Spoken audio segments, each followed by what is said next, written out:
ಸರ್ಕಾರಕ್ಕೆ ಅತಿ ಹೆಚ್ಚು ಆದಾಯ ಬರುತ್ತೆ ಅಂದ್ರೆ ಅದು ಅಬಕಾರಿ ಇಲಾಖೆಯಿಂದ. ಆದರೆ ಪದೇ ಪದೇ ದರ ಏರಿಕೆಯಿಂದ ಮಧ್ಯಪ್ರಿಯರಿಗೆ ಮೇಲಿಂದ ಮೇಲೆ ಶಾಕ್ ಆಗ್ತಾನೆ ಇದೆ.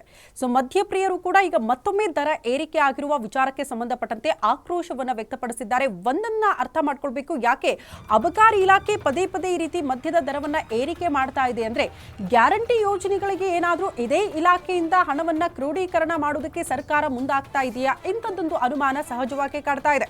ಕರ್ನಾಟಕದಲ್ಲಿ ಮತ್ತೆ IML ಮಧ್ಯದ ಮೇಲಿನ ದರ ಏರಿಕೆಯಾಗಿದೆ. ಈಗಾಗಲೇ ಕಾಂಗ್ರೆಸ್ ಸರ್ಕಾರದ ಅಧಿಕಾರಕ್ಕೆ ಬಂದ ಬಳಿಕ ಎಷ್ಟು ಬಾರಿ ಏರಿಕೆ ಆಯಿತು ಅಂದ್ರೆ 2 ಬಾರಿ ಆಲ್ರೆಡಿ ಮಧ್ಯದ ದರ ಹೆಚ್ಚಳ ಆಗಿತ್ತು. ಮತ್ತೊಮ್ಮೆ ಈಗ ರಿಪೀಟ್ ದರ ಹೆಚ್ಚಳ ಆಗಿದೆ.